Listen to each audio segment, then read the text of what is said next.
दोस्तों, Indian bank में apprenticeship के पदों पर काफ़ी शानदार भर्ती निकाली गई है, जिसके लिए ऑनलाइन आवेदन की जो प्रक्रिया है 10 जुलाई से स्टार्ट किए गए हैं और अंतिम तिथि 31 जुलाई 2024 तक रखे गए हैं। इस वीडियो में मैं आपको इस अप्रेंटिसशिप के बारे में पूरी जानकारी बताऊंगा, कैसे फॉर्म को अप्लाई करना है, उसका भी स्टेप बाय स्टेप प्रोसेस बताई जाएगी और कौन लोग फॉर्म को फिल कर सकता है, सारी जानकारी आपको बताई जाएगी। ये जो वैकेंसी होने वाली है 1500 सीटों पर होने वाली है, जिसका ये डेडलाइन है। इस डेडलाइन में फॉर्म को फिल कर पाएंगे। बाकी आप देख पाएंगे किस स्टेट में कितनी वैकेंसी होने वाली है, किस कैटेगरी के लिए, उसकी जानकारी इन्होंने पूरे विस्तार से बताया है, वो आप यहाँ से देख सकते हैं। इसके अलावा मैं आपको बता दूँ, इस फॉर्म को भरने के लिए अगर आप इंडियन सिटीजन है फॉर्म को फिल कर सकते हैं। आपका जो एज या जो भी क्वालिफिकेशन का कटअप होगा 1/7/2024 तक वो पूरी हो जानी चाहिए। इसमें मिनिमम एज आपकी 20 साल, मैक्सिमम एज 28 साल आपकी होनी चाहिए। क्वालिफिकेशन की बात करें तो आपके पास ग्रेजुएशन की डिग्री होनी चाहिए किसी भी रिकॉग्नाइज यूनिवर्सिटी से, तो आप इसके लिए फॉर्म को अप्लाई कर सकते हैं। एज में भी आपको रिलैक्सेशन है, SC ST को 5 साल, OBC को 3 साल और कोई दिव्यांग है उन्हें 10 साल का रिलैक्सेशन दिए गए हैं। बाकी की जानकारी आप नोटिफिकेशन को डाउनलोड कर आप पूरी जानकारी समझ सकते हैं। इसका लिंक मैंने वीडियो डिस्क्रिप्शन में दिया है। ऑनलाइन अपडेट STM.in के वेबसाइट पर भी आएंगे तो सभी जानकारी आपको यहाँ पर बताई गई है, जिससे आप आराम से सभी जानकारी समझ में पाएंगे। एप्लीकेशन फ़ी की बात करें तो जनरल OBC WS को 500 है, SC ST दिव्यांग को कोई पैसा देने की ज़रूरत नहीं है। सिलेक्शन प्रोसीजर की बात करें तो रिटेन एग्जाम के आधार पर आपके सिलेक्शन होगी। रिटेन एग्जाम के बाद आपकी डॉक्यूमेंट वेरिफिकेशन होगी, मेडिकल होगी, फिर आपको जो है इस वैकेंसी में आपको भाग लेने का मौका मिलता है। देखिए, अप्रेंटिसशिप वैकेंसी जो होती है परमानेंट जॉब नहीं होता है, ध्यान रखिएगा। ये 1 सालों तक आपको जो है काम करने का इसमें मौका मिलता है। 1 साल बाद आपको यहाँ से निकाल दिया जाता है। अप्रेंटिसशिप करते हैं तो फ़ायदा ये होता है कि भविष्य में अगर बैंक में वैकेंसी आती है तो आप दिखाते हैं कि हमने इस बैंक से अप्रेंटिसशिप किया है, तो वहाँ पर आपको प्रेफरेंस मिल जाते हैं, आपकी सिलेक्शन के चांसेस बढ़ जाते हैं। कम नंबर होने के बावजूद भी आपका सिलेक्शन हो जाता, तो ये सब फायदे होते हैं। अगर आप चाहते हैं अप्लाई करना तो अप्लाई कर सकते हैं। इंपॉर्टेंट लिंक में आएंगे, डायरेक्ट एक रजिस्ट्रेशन का लिंक है, एक लॉगिन का है, नोटिफिकेशन का लिंक है। अब आइए जानते हैं फॉर्म को भरना कैसे है। तो यहाँ पर देखिए एक ऑप्शन मिलता है रजिस्ट्रेशन का, जिसके सामने आपको क्लिक करना है। आपको सबसे पहले अपना जो भी फर्स्ट नेम है, फर्स्ट नेम लिखना है। मिडिल नेम होगा, फर्स्ट नेम को ही दोबारा से डालना है। जो भी आपका मिडिल नेम होगा तो यहाँ पर फिल करेंगे और जो भी लास्ट नेम होगा यहाँ पर फिल करेंगे। जो भी जानकारी फिल करेंगे उससे 2 बार आपको भरने की ज़रूरत है। फिर आपका पूरा नाम देखने को मिलेगा। आपको अपना मोबाइल नंबर देना है, मोबाइल नंबर को दोबारा डालना है। कोई अल्टरनेट नंबर है तो दीजिए, अन्यथा छोड़ सकते हैं। जो भी ईमेल आईडी आपके पास हो, ईमेल आईडी देंगे @ से पहले, फिर @ के बाद gmail.com है तो यहाँ से gmail.com सेलेक्ट करेंगे। फिर पूरा ईमेल आईडी आपको यहाँ पर फिल करनी है। कैप्चा कोड को डालना है। एक ऑप्शन मिलता है सेव एंड नेक्स्ट का, जिस पर क्लिक करना है। इस प्रकार आपका जो रजिस्ट्रेशन प्रक्रिया है कंप्लीट होता है। रजिस्ट्रेशन नंबर, पासवर्ड मिल जाता है, इसको आप संभाल कर रखेंगे। अब यहाँ पर देखिए कैंडिडेट का फोटोग्राफ अपलोड करना है। इसके लिए गाइडलाइन भी दिए गए हैं। जब आप गाइडलाइन वाले विकल्प पर क्लिक करेंगे तो पूरी जानकारी इन्होंने बताया भी है कि फ़ोटोग्राफ जो होगा वो आपका रिसेंट का होना चाहिए और कलरफुल फोटोग्राफ होनी चाहिए। फ़ोटो का जो बैकग्राउंड होगा यहाँ पर बताया गया लाइट कलर या वाइट बैकग्राउंड में आपके होने जरूरी है, ये ध्यान रखिएगा। फोटो एकदम आपके स्पष्ट दिखने चाहिए, दोनों कान, आँख ये सब दिखनी चाहिए। फोटो जब भी क्लिक करें कोई भी आपको चश्मा, टोपी ये सब उपयोग नहीं करना है। फोटो का डायमेंशन 200x230 रखेंगे और साइज जो रखेंगे वो 20 से 50 KB में रखेंगे। वही सिग्नेचर के बारे में बताया गया कि वाइट पेपर पर आपको ब्लैक इंक पेन से सिग्नेचर करना है। साथ ही साथ सिग्नेचर का साइज 10 से 20 KB होगा। ये सभी जानकारी दिए गए हैं। कैपिटल लेटर में सिग्नेचर अलाउड नहीं होगी। फिर लेफ्ट थंब इम्प्रेशन जो देनी है उसके बारे में बताया। इसका साइज ये रहेगा, आप 20 से 50 KB में आप इसे अपलोड कर सकते हैं। हेड राइटिंग डिक्लेरेशन के बारे में भी बताया गया, तो एक बार जिससे आप देख लेंगे।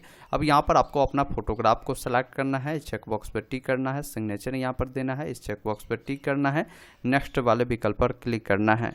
अब आप अगले स्टेप में आते हैं जहाँ पर पूछा गया कि आप किस स्टेट या यूटी से अप्लाई करना चाहते हैं। देखिए, आप जिस भी स्टेट यूटी को यहाँ पर चयन करेंगे तो वहाँ का ऑफिशियल जो लैंग्वेज होगा वो आपको देखने को मिलता है कि हिंदी, उर्दू है। आप ये जानते हैं तो वहाँ के लिए अप्लाई कर सकते हैं। इसी प्रकार मान लीजिए किसी का इच्छा है कि हम गुजरात से अप्लाई करें, तो गुजरात का जो ऑफिशियल लैंग्वेज है गुजराती है, ये जानते हैं तभी आप वहाँ से अप्लाई करें, नहीं तो फिर कोई फ़ायदा होने नहीं वाला है। इसलिए आप जहाँ का लैंग्वेज जानते हैं उस स्टेट को चुनें और जो लैंग्वेज जानते हैं उससे आपको चयन करना है। फिर यहाँ पर पूछा गया है कि आपका जो पेपर होगा यानी एग्ज़ाम होगा वो किस लैंग्वेज में आप देना चाहते हैं, वो लैंग्वेज आपको यहाँ से चयन करना होगा। फिर यहाँ पर बोला गया है कि जो आपका लोकल लैंग्वेज है, जो यहाँ पर आपको देखने को मिल रहा है, ये लैंग्वेज जो है आप पढ़ना लिखना बोलना जानते हैं तो यहाँ पर आपको यस कर देना है, नहीं जानते हैं तो नो करेंगे। आप जानते ही होंगे क्योंकि ये लोकल लैंग्वेज है, ये जानना भी बिल्कुल ज़रूरी है। इसके अलावा इन्होंने बताया है 10वीं और 12वीं में के जो मार्कशीट है या जो सर्टिफिकेट है उसमें आप जो है ये जो लोकल लैंग्वेज है इसको आपने पढ़ा था तो इसकी जानकारी आप दे सकते हैं, क्योंकि 10वीं 12वीं में आपके जो लोकल लैंग्वेज होता है उसकी पढ़ाई तो होती ही है। आपको यहाँ पर इस वाले विकल्प पर क्लिक करना है। बाकी यहाँ पर आपको डिस्ट्रिक्ट का प्रेफरेंस देना है, जो कि प्रेफरेंस के तौर पर होगा, मतलब आपकी सिलेक्शन होगी तो वहीं पर आपको ट्रेनिंग भी आपको मिलेगी, अप्रेंटिसशिप में काम करने का मौका मिलेगा।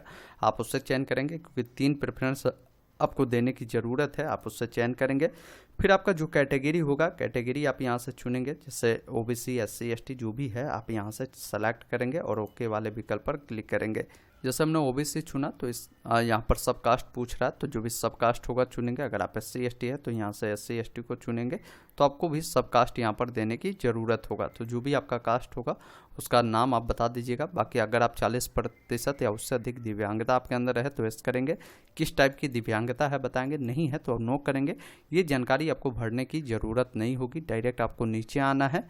फिर नीचे आएंगे, यहाँ पर बोला गया है यदि आप स्पेसिफाइड डिसेबल कैंडिडेट है तो यहाँ पर आप एस कर सकते हैं। एस करेंगे तो अगर आपको स्क्राइब चाहिए, ये सब जानकारी पूछेगी तो आपको चाहिए तो सब जानकारी आप एस कर बताएंगे इस प्रकार के है तो, नहीं है तो नो वाले विकल्प पर क्लिक करेंगे। बाकी यहाँ पर पूछा गया कि 1984 में जो दंगा हुआ था उसमें अगर आपके परिवार में किसी की मृत्यु हुई थी, उस परिवार से अगर आप बिलोंग करते हैं तो यहाँ पर एस नो में उसकी जानकारी आपको देनी है। अगर आप माइनॉरिटी कम्युनिटी से बिलोंग करते हैं तो यहाँ पर बताएंगे, साथ ही आपको रिलीजन भी बताना है, ये ध्यान रखिएगा। बाकी एज में रिलैक्सेशन चाहिए, इस प्रकार के कैंडिडेट को दी जाती है तो आप यहाँ पर एस कर सकते हैं, नहीं चाहिए तो आप नो करेंगे। नेशनलिटी आपको बतानी है। फिर यहाँ पर देखेंगे NATS जो रजिस्ट्रेशन नंबर है वो आपसे मांगा गया है, वो रजिस्ट्रेशन नंबर देंगे।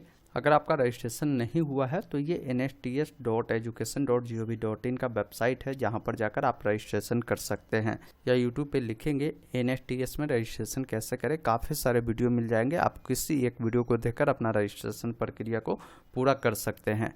उस रजिस्ट्रेशन नंबर को यहाँ डालेंगे। साथ में यहाँ पर बोला गया है कि जो आपके एग्ज़ाम सेंटर होंगे वो जो है आप किस स्टेट में रखना चाहते हैं वो आप यहाँ से चयन करेंगे। और उसके अलावा उस स्टेट में जो भी सेंटर बनाए गए होंगे उसका नाम देखने को मिलेगा, उससे आप चयन करेंगे। बाकी पर्सनल कुछ इन्फॉर्मेशन पूछी गई है, जो आपकी डेट ऑफ बर्थ होगी, डेट मंथ ईयर को चुनेंगे। बाकी यहाँ पर आपकी जेंडर पूछी गई है, लड़का है तो मेल, लड़की है तो फीमेल चुनेंगे। अगर आप जुड़वा भाई बहन है तो एस करें, नहीं है तो नो करेंगे, ये जानकारी देने की ज़रूरत नहीं है। आपकी शादी हो चुकी है तो मैरिड अन्यथा अनमैरिड पे क्लिक करेंगे। फिर यहाँ पर फादर का नाम, मदर का नाम, कोई विवाहित महिला है तो अपने हस्बैंड का भी नाम दे सकती है। बाकी यहाँ पर करस्पॉन्डेंस एड्रेस पूछा गया, मतलब अभी आप जहाँ भी रहते हैं वो एड्रेस दे सकते हैं। एड्रेस 1 में विलेज, एड्रेस 2 में पोस्ट ऑफिस, एड्रेस 3 में पुलिस स्टेशन, या आप शहर में रहते हैं तो सेक्टर, लोकेलिटी जिस भी अकॉर्डिंग हो आप यहाँ पर फिल करेंगे। डिस्ट्रिक्ट बताएंगे, जो भी स्टेट है वो आपको बताना है, पिन कोड बताना है।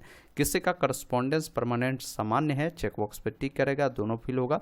अलग अलग है तो अलग अलग जानकारी को फिल करनी है। बाकी GST इनवॉइसिंग के लिए एक एड्रेस चुनना है, कोई भी एड्रेस आप यहाँ से दे सकते हैं। बाकी यहाँ पर आपका जो भी पेमेंट लगता है वो पेमेंट देखने को मिलता है। उसके बाद एक ऑप्शन मिलता है वैलिडेट योर डिटेल का, जिस पर आपको क्लिक करना है। फिर एक ऑप्शन मिलता है सेव एंड नेक्स्ट का, जिस पर क्लिक करना है। और जिनको पेमेंट नहीं लगेगा उनका नील देखने को मिलेगा। जैसे ही आप सेव करेंगे अगले डिटेल पे आते हैं जहाँ पर क्वालिफिकेशन डिटेल फिल करनी है।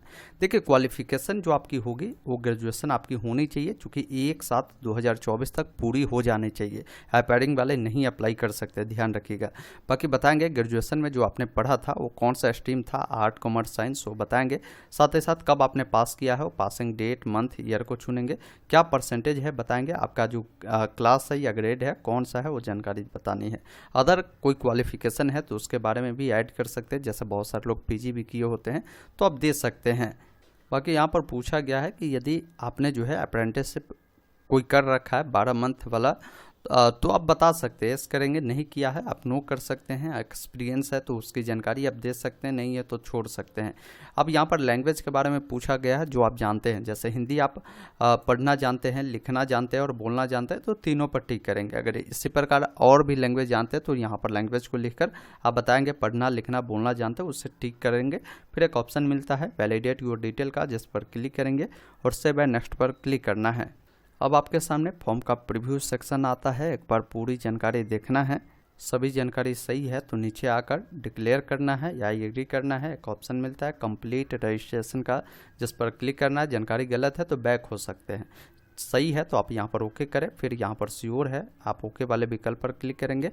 अब डॉक्यूमेंट अपलोड करना है जिसमें आपका लेफ्ट थंब इम्प्रेशन जो है आपको देनी होगी। फिर आपको हेड राइटिंग डिक्लेरेशन जो है वो भी देनी है। अब इसमें क्या लिखना है तो यहाँ पर देखिए इन्होंने बताया है, जैसे आई लिखकर आपको अपना नाम लिखना है। बाकी ये पूरा जो मैटर है आपको लिखना है एक वाइट पेज पर और उसको स्कैन कर अपलोड करना है। बाकी इन्होंने पूरी जानकारी भी दिया है कि जो आपकी लेफ्ट थंब होगा या जो हेड डिक्लेरेशन है उससे किस प्रकार अपलोड करने है, और सभी जानकारी आप यहाँ पर क्लिक कर देख भी सकते हैं। उसके बाद कैप्चा कोड को डालना है, सेव एंड नेक्स्ट पर क्लिक करना है। उसके बाद ओके वाले विकल्प पर क्लिक करेंगे। अब आपको पेमेंट देखने को मिलेगा। पेमेंट देने के लिए जो कैप्चा कोड आपको यहाँ पर दिए गए हैं उससे आपको यहाँ पर फिल करना है। एक ऑप्शन मिलता है सबमिट का, जिस पर क्लिक करना है, ओके वाले विकल्प पर क्लिक करना है। अब आपको ये पेमेंट गेटवे पे रिडायरेक्ट करेगा। Payment debit card credit card या यूपीआई का भी ऑप्शन है, आप यहाँ से यूपीआई के माध्यम से भी कर सकते हैं, QR कोड को भी स्कैन कर सकते हैं। जैसे भी करना है यहाँ से आपको पेमेंट को पूरा करना है। जैसे QR कोड को करना है तो इसको स्कैन करेंगे, पेमेंट को पूरा करेंगे। पेमेंट अगर लगता है तो SC/ST को कोई पेमेंट नहीं लगता है, आप विदाउट पेमेंट को भी इसका फॉर्म फिल कर सकते हैं। फॉर्म भरने के बाद आपको इसका प्रिंट मिलेगा, उसे निकाल कर जरूर रख लेना है। बाकी की जो भी फर्दर अपडेट होगा इनके ऑफिशियल वेबसाइट को आप विजिट करेंगे या हमारे साथ व्हाट्सएप चैनल टेलीग्राम से जुड़कर रहेंगे तो आगे की जो अपडेट होगा मैं आपको देता रहूँगा। बाकी इस वीडियो को शेयर जरूर कीजिए। कहीं भी कोई डाउट कन्फ्यूजन है आप हमें कॉमेंट बॉक्स में ज़रूर लिखिएगा। वीडियो देखने के लिए बहुत बहुत धन्यवाद। जय हिंद।